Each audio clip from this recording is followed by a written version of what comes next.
Faisal town phase 2 का जो model block है उसकी एंट्रेंस की अगर मैं बात करूं तो ये आपने इस पॉइंट को जी नोट करना है, ये आपका ठलियां इंटरचेंज है। आप आने वाले 15 से 20 दिन के बाद इंशाल्लाह जो FT2 का विजिट करेंगे आप ठलियां इंटरचेंज से उतरेंगे, जो कि रावलपिंडी रिंग रोड का भी पहला इंटरचेंज आप जिसको कह सकते हैं, और आप M2 मोटरवे का जिसको पहला इंटरचेंज कहते हैं हम, उस इंटरचेंज से उतर कर आप इंशाल्लाह डायरेक्ट फैसल टाउन फेज़ 2 के मॉडल ब्लॉक में एंटर होंगे, जिसमें आपका ये सेक्टर O है, ये आपका सेक्टर P है, ये सेक्टर Q है और ये आपका सेक्टर R है। फिर हमने यहाँ से बाकी सेक्टर्स को भी वे दे दी अल्हम्दुलिल्लाह। विद इन 90 डेज हम लोग इस ब्रिज को इंशाल्लाह कंप्लीट कर रहे हैं। जो हमारा मॉडल ब्लॉक है उसका जो सेक्टर Q है, यहाँ से आप गुजर के बाकी ब्लॉक्स में इंशाल्लाह जाएंगे, जिसमें आपका सेक्टर T, सेक्टर S, ये आपका सारा ओवरसीज इनक्लेव आ जाता है।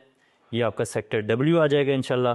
ये आपका sector X, sector Y, sector N, sector M, sector I, sector J, sector education city, sector आपका silicon oasis, sector L, sector K। इन बाकी सेक्टर्स में इंशाल्लाह आप यहाँ से विद इन 5 to 10 मिनट्स या फिर 7 to 10 मिनट्स आप अपने सारे जो आपका एंड वाला भी ब्लॉक होगा आप इंशाल्लाह उसको अप्रोच कर पाएंगे इस एंट्रेंस से एंटर होकर।